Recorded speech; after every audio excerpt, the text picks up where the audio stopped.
Today's video is brought to you in part by CORSAIR. If you are looking for a nice set of wireless gaming headphones that will not break your piggy bank and still have a lot of nice features, the CORSAIR HF70s may be just what you were looking for. With features like true 2.4 GHz connectivity, a removable mic, easy to adjust controls, and solid sound, these headphones are perfect for their price range.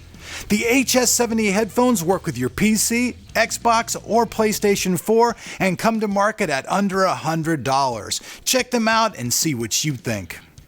Okay, ever since I've been into tech, Intel has pretty much been the name synonymous with everything that I personally have done. I have used some AMD CPUs over the years in different projects, but mainly, and especially in the very beginning when I first started doing PC stuff, Intel was the name that I always looked upon. And back in those days, I'm talking about pretty much like almost in the very beginning of the PC stuff, because I've been doing PC stuff honestly since like the late 80s. So pretty much since the PC's been introduced in the market, I've been into it, and Intel has been the name of the CPU that I mainly used. And there's been a reason for this, and the reason for that is that over that time, Intel has usually had the most stable CPUs.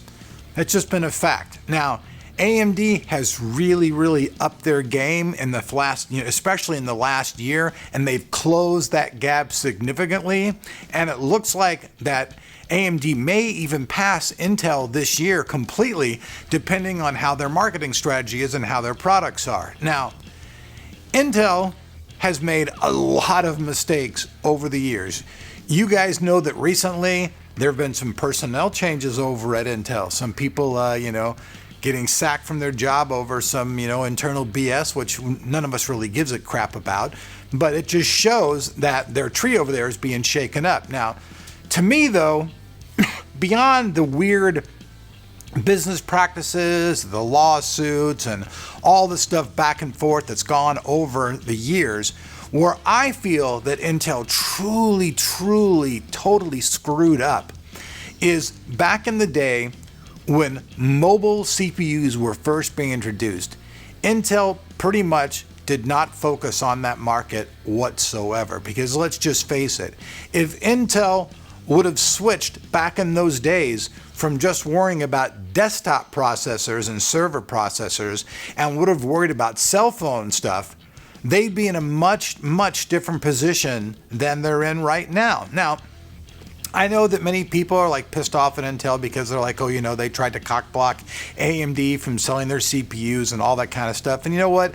That to me is just business bullcrap, like bad tactics and cutthroat tactics. I've said this before, are always a part of every business. I mean, if you're running a business, it's kind of like running a military unit. I've said this before.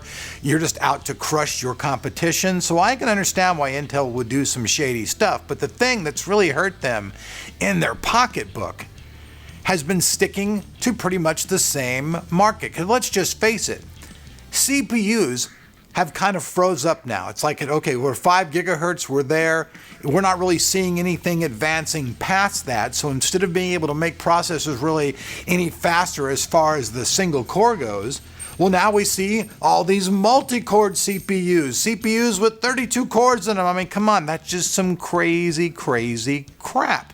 Now, if that market was different and we hadn't already like stretched Moore's law as thin as a rubber band about to break, maybe things would be different. But the mobile market has taken off. Cell phone technology, cell phones, everything that has to do with that mobile market is pretty much the mainstay these days. There was a time when Bill Gates said, hey, my goal is for that every home, in the United States has a computer in it. And honestly, I think in the US that's probably very true. I think that almost everybody out there has some type of computer. And I know there's probably a few people who don't, but even these people who don't have computers, guess what?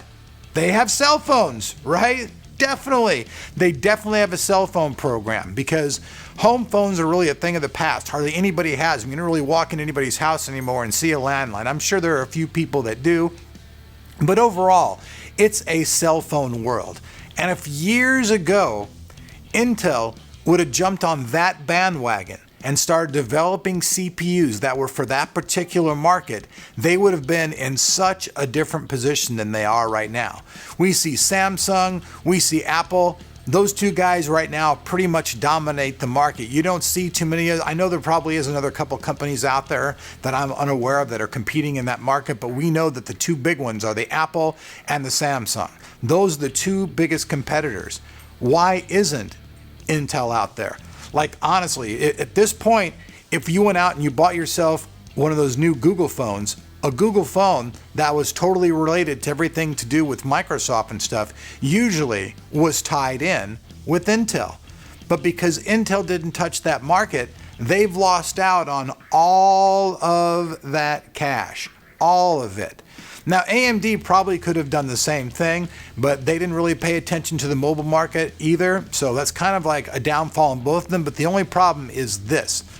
The market has changed so much recently that Intel, being that they were the top dog for so long, now has this huge Achilles heel in their company. They're only developing stuff for PCs and for servers, obviously. But guess what? That market, especially here in the USA, has been saturated. Saturated and saturated. Like I said, their goal was to get everybody to have a PC in their home, and for the most part, that's true. Everybody I know has a PC in their house. I do know a couple of people who live in rural places and are just like, you know, they're not really in touch with technology whatsoever, but like I said before, even they have cell phones. So I feel that the biggest thing that Intel ever did to cause their company harm and to bring them down was to not jump into the mobile market when they had the time. You know, regardless of all the other business bull crap, regardless of the CPU market, you know, hitting pretty much a wall, if they had that revenue and that market, it would make things so much different for Intel all around. So Intel, if you're watching this, hey, you guys know it as well as I do. When that mobile market started booming, you should have switched tracks. You should have grabbed a hold of that thing and said, hey, Jolly Roger, let's hit that next track. Because when you didn't do that, you put yourself in a position to phase yourself out. Because let's just face it, computers right now are kind of at a wall. There's no great new technology really coming from anything. Things are just slightly getting faster, and that's really all there is. What we need now probably is a quantum computer. So Intel, make a quantum computer, and then maybe you can jump back in the game and dominate once again. So, hey guys, thanks for watching the channel. That's just my 2 cents. I hope you guys enjoyed the video. Peace out. Enjoy the tech world.